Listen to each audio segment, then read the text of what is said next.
qui peut-être vont suivre pour la toute première fois.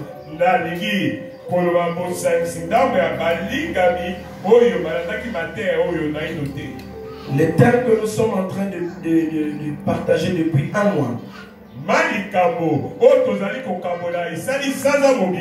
c'est l'espérance attachée à notre appel.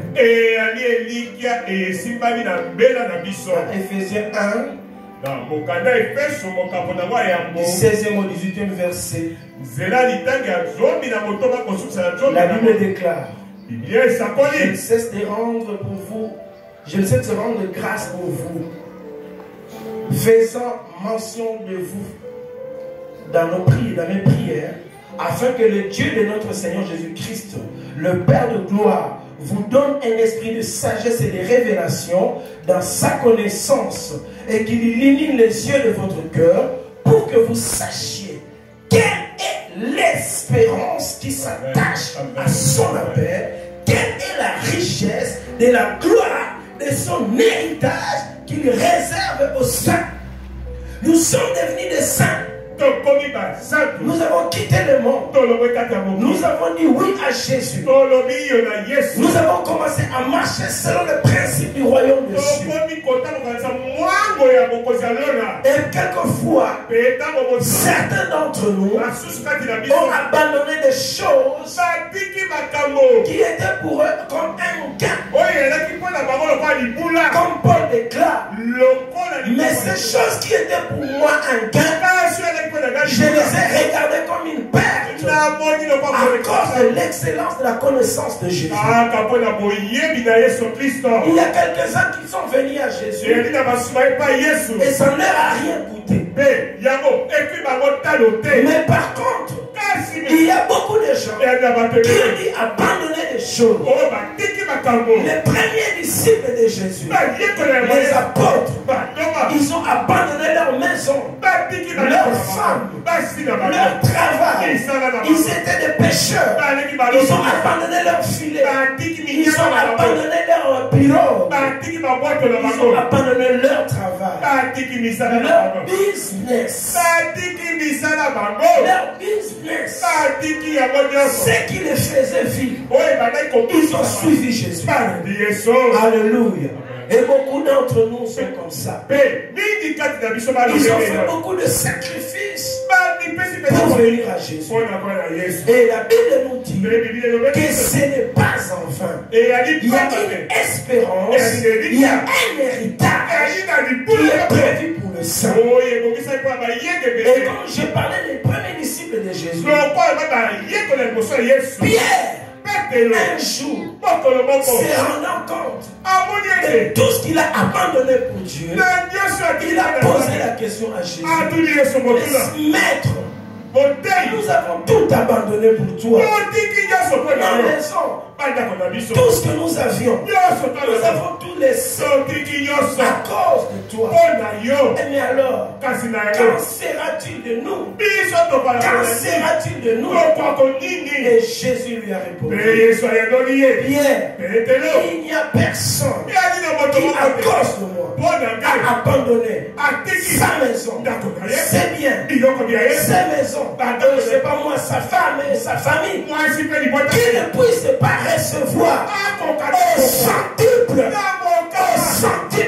c'est-à-dire multiplié par 100 ce qu'il a abandonné pour moi. Alléluia. C'était une façon de dire: ce n'est pas en vain, ma soeur, toi qui as abandonné la vie, qui peut-être une vie de débauche qui t'apportait de l'argent, tu as laissé ça pour Jésus. Je te dis ce matin que ce n'est pas en vain. Toi qui as abandonné la vie d'escroquerie, de vol, ou je ne sais quelle autre vie qui te procurait du gain, tu as laissé cela pour suivre Jésus. Ce matin, la parole de Dieu te dit que ce n'est pas en vain. Alléluia. Et tout au long de ce mois, nous avons parcouru ces choses et nous avons vu, sans être exhaustif, c'est-à-dire que sans être totalement complet, Quelqu'un d'autre peut encore enseigner sur ça et trouver d'autres choses que je n'ai pas trouvées.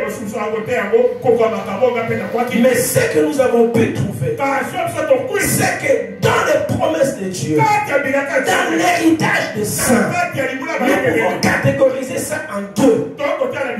Il y a un héritage où il y a des avantages qui sont pour ce temps. Le temps que nous vivons sur la terre, c'est des promesses pour la vie présente et des promesses pour la vie future. Parce qu'il y a une vie future qui nous attend. Après cette vie, dans cette chair, une autre vie nous attend dans l'au-delà. Et il y a de belles promesses pour cette vie-là aussi. Mais pour la vie sur la terre, nous avons vu qu'il y a des promesses.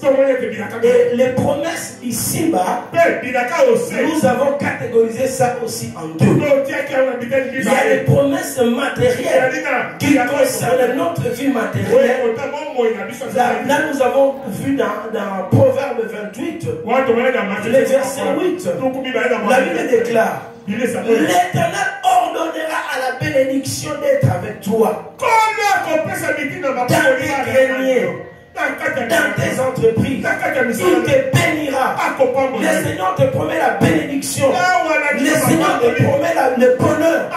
Il dit: je connais les projets que j'ai formés pour toi. Projet de bonheur et non de malheur. Et nous avons vu cela. Mais au-delà des promesses matérielles, il y a des promesses spirituelles. Et nous sommes en train de parcourir les promesses spirituelles de la vie présente. Nous avons commencé par le premier point, qui était Dieu nous a fait passer, nous a épargné du jugement qui attend le monde. Parce que ceux qui ne sont pas avec Jésus, ceux qui ne marchent pas avec Jésus, la colère de Dieu est sur eux. Les jugements les attendent. Alléluia. Mais nous, qui sommes entrés en alliance avec Dieu, à travers Jésus-Christ, nous sommes épargnés du jugement qui attend le monde. Oui, il y aura des pleurs et des grincements de dents lorsque le jugement de Dieu viendra. Mais nous sommes épargnés de ça. Et nous avons vu aussi, comme deuxième point, c'est que nous, tous nos péchés sont pardonnés. Nous qui avons choisi pour Jésus, le péché n'a plus de pouvoir sur nous. Nous avons vu que nous sommes pardonnés de tous nos péchés. Nous étions morts par nos offenses, par les circoncisions de notre chair. Il nous a rendus à la vie avec lui, en nous faisant grâce pour toutes nos offenses. Il a effacé l'acte dans les ordonnances pour condamner et qui subsistait contre nous. Il a détruit cela en clouant sur la croix. Il a changé d'ordonnance. Il a ordonné le bonheur. Il a ordonné la joie. Il a ordonné la richesse. Il a ordonné la bénédiction et l'abondance.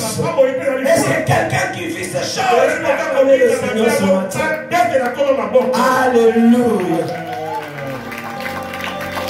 Mais nous avons dit, nous avons traîné là-dessus, que le pardon de notre péché doit nous pousser à changer d'attitude devant le péché, de comprendre